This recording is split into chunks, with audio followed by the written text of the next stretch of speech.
Ben, welcome to the show. Thanks, Let's Eric. let you introduce yourself for anybody that may not know you. Yeah, absolutely. I am a Laravel programmer. I am currently at Zillow in a new position there. I've also been working as a CTO in previous roles and just been all over the PHP ecosystem for the last, 2 decades or so. And I'm super excited to be talking about the pyramid scheme today. That's awesome. And if you've never met Ben in real life, he might be the one of the tallest Laravel developers in existence. I'm not sure if he is the tallest, but he's quite tall. There are a few taller. There are. He dwarfs me in size.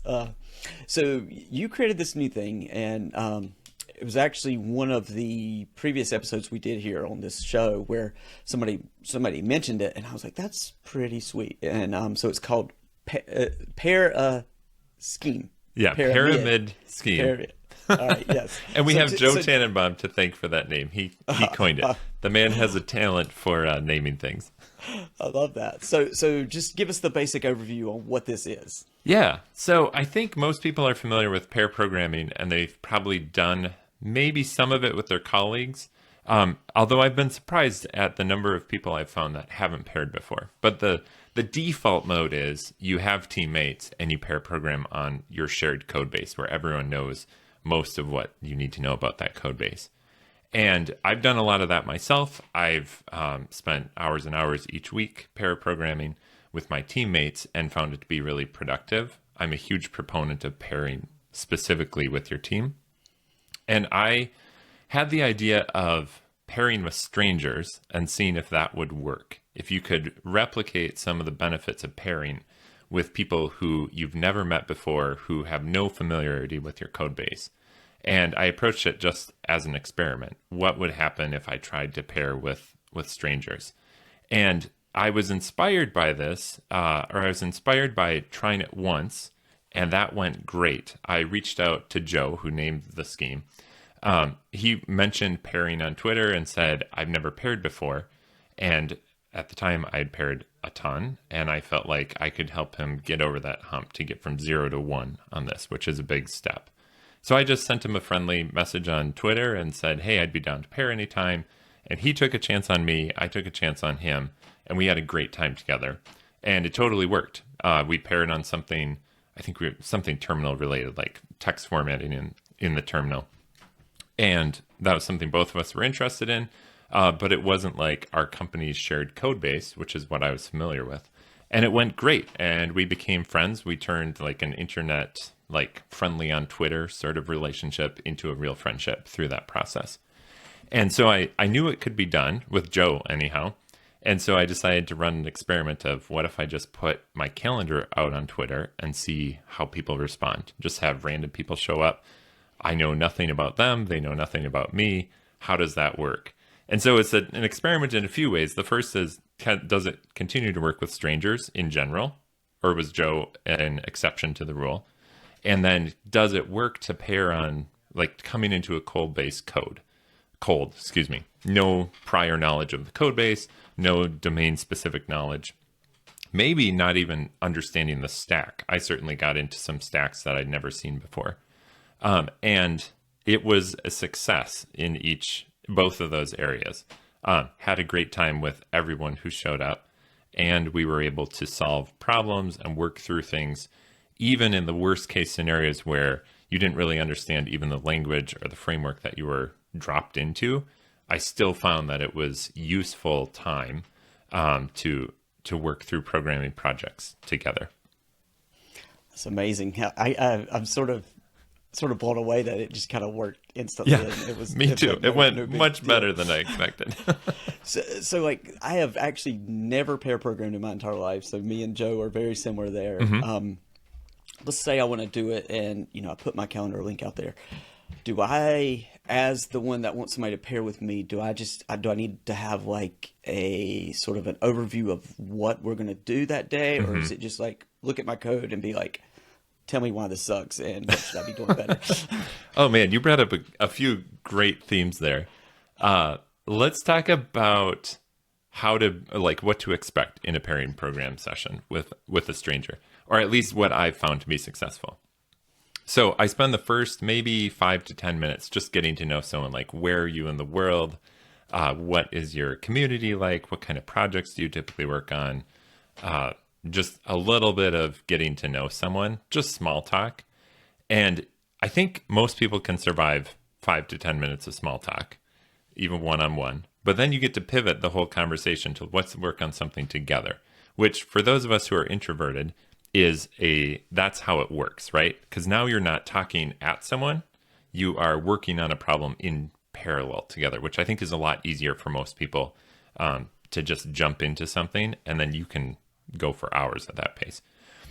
So I typically do an hour and a half, 90 minutes of pairing, which gives you about 80 minutes to actually like set up what you're working on, get into it a bit, and make some progress there. So I like to have a couple things that I think might be good pairing things, and I just kind of put them on my to-do list. Like I know I'm going to be pairing with this person in a couple days. Oh, that might be a good thing to work on. And then we kick it off with, here's what I have. What do you have going today? And then choose which one seems like the most productive thing to spend time on. And it's definitely not intended to impress. Like, I don't want people coming into this feeling like they have to prove like they're this rock star programmer, like they work on only the coolest projects. I've spent a lot of time working on pretty mundane projects. And that's cool. Like, that's what we do as programmers. We spend a lot of time in the mundane, and even our pairing sessions can be mundane. So I want to remove a little bit of that pressure to like have only the coolest stuff on your list. Like, that's not going to happen every time. So you come in with what you think would work well. You talk about it with your pairing partner, and then you choose one thing to get started on. And ideally, it's something you can start and get to a good conclusion. It doesn't have to be done, but you want to like have solved something in the hour that's remaining there. And so that's something to keep in mind as you're planning your things. You don't want to be like, I'm going to refactor this entire part of my app. There's no way you're going to get through that in an hour and a half. But you could pick one part of it, or you could pick an architectural conversation where you won't write any code, but you'll get a lot of feedback about a large body of work. But focus on something that you can get to a satisfying conclusion on in 90 minutes. And I want to talk about how you get started too, because so that's like what to expect in a good pairing session with a stranger. You gave me like 3 different things I have to hit. Yeah. I kind of jumped ahead a little bit, but wait, before we get started. Okay. Well, this is actually part of getting started. My next question, so it's going to lead into that. So again, never paired. I want to pair. I'll throw my calendar out there, whatever. Mm-hmm. What apps do you need, or what do you need to learn before you pair? And then how to get started, like you said. So take us through basically, from nothing into starting our first pairing session. Yeah. So your infrastructure, besides your regular like coding setup, your editor, your browser, whatever your regular tooling is, I just find the most success with Zoom. You could also use like Google Meet, which I think is free for non-commercial use. Pop is free. Basically, any screen sharing tool. Tuple, I paired with a few people over Tuple, which is great. It does need a license. But any screen sharing app is sufficient. And I should have mentioned this earlier, but what you should expect is one person is going to be the driver. So the driver will be the person who's sharing their screen, and the other person has some freedom to go off and explore ideas a little bit, spend a couple minutes digging through the docs, doing a little research maybe, or just sitting there and giving feedback as things pop up in the session. But it's definitely collaborative. It's not just silently sitting there watching someone code. You're having a conversation about the code as you work through it. That's awesome. And, as far as like when you jump in, I know you said you just sort of, you're driving, they're watching, they're kind of, taking it all in, and then maybe giving some feedback as they watch you, program and code. Is there anything, if you are the one watching, is there anything the watcher should be sort of aware of that they should do to make this higher quality for the driver? That's a good question. I think your role there is to kind of force the driver to explain what they're doing a bit, which results in higher quality code. So I'd recommend asking good questions and not being afraid to speak up, to ask why they're doing something or have you thought about another approach. That's totally acceptable. And that's like what drives the value in pairing is what if, basically. Tell me a little bit more about that part of your app. Yes. I could see that being hugely beneficial. There's been times in my programming life, where you're trying to add this feature, fix this bug, and you're like, I just can't get it. And then it's like 3 days later, you're like laying in bed and you're like, oh, I got it. But if I would have had somebody with me 3 days ago. If you could be that guy. I know we could have got it in 5 minutes, But that's For awesome. sure. So, and now, like, as far as, I know you went through kind of the steps on getting started with this, but how do you find people? Like, is it, like, let's just say, like, I don't really have a lot of programming friends. Maybe I'm brand new to programming. How am I going to find people that would actually be willing to pair with me? Right. This is probably the part where you have to put yourself out there the most. Like the easiest part is once you get 10 minutes into that pairing session, is downhill from there, basically. But getting that appointment on your calendar is probably the part that's most uncomfortable for your average person. And so I have some suggestions for you. The first is I would set up a cal.com or Calendly link and make it easy for someone to book your time. Remove any obstacles so you can send someone a link and they can easily get on your calendar. And I would set that up to once or twice a week, whatever your availability is. Make sure that if you get an email saying Eric Barnes has booked time with you, you don't say, oh no, I wasn't ready for that. You want that to be a good event to see someone show up on your calendar. So make sure that it fits with your schedule, fits with your availability. And then be warm and welcoming. You want to present a really positive image to people as you're reaching out on Twitter or sending an email. You want them to feel like this is a friendly person they'd be easy to get along with. So maybe go a little over the top with like being warm and engaging. You are trying to build a connection from scratch here. I would recommend that you reach out to people that you see on Twitter that you think you would vibe with, even if you don't know them. Talk about what you're working on Twitter and invite other people to join in. Say, I'm trying this little idea. It's a prototype. I don't know what I'll do with it, but I'd love to pair with someone. Here's my link if you want to jump in on that. But you might have to be the one to take the first step. You might have to respond like I did to Joe, like, hey, I'd love to pair with you sometime. Do you want to take a chance? And you can reference the scheme now. That's the beauty of it. So I've had quite a few people pair with me. Dozens of people have paired with me. But it is deliberately not the pair with Ben scheme. This is the pairman scheme. We're trying to grow this so that the next generations of programmers are going to be pairing with each other. Nothing makes me happier than seeing someone mention the project or the idea and say, hey, I just paired with so-and-so. Thanks, Ben Holman, for that. That's like, it's like sending your kids off to college or something. It feels great. So I want to see more and more of that. So this is my permission to say, hey, I want to join the scheme or scheme with me or something like this is an existing thing. People pair with each other. Will you participate in that thing with me? And let's grow it together. I love that. So do you have, do you already have like a website dedicated to this yet? Or is just this sort of the idea you're fleshing out and you're, I'm thinking of it was really big in like the, like to do item space. Remember you had the was it the bullet method? I don't know. You had all these methods at one point for like getting things done. I guess that was the paradigm. Right in the name. Yep. So yes, and for that you would just go to a website and it was like, here's the steps to getting things done. Right. Are you thinking of like sort of building something like that to make it easy, just like a one-stop shop? This is what I should this is my checklist to get started. Yeah, I've thought about doing that, but just as I was thinking about doing it, Mitchell did it himself, and he created a website called Laramates, which is definitely in that space. And his goal is to connect people with other Laravel programmers, mostly Laravel programmers, I believe, who are interested in pairing. And he's working on making it easy to set up an appointment there. But in the meantime, he has a directory of people at laramates.com. Hundreds of developers, I think, have registered there.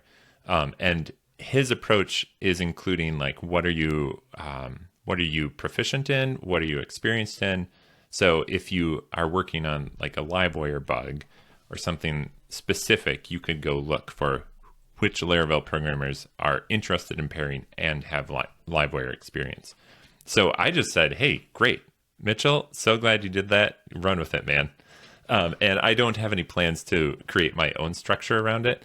I mostly want to just promote the idea and just I'd love to see the community latch on to the idea of you can just pair with people and it's great.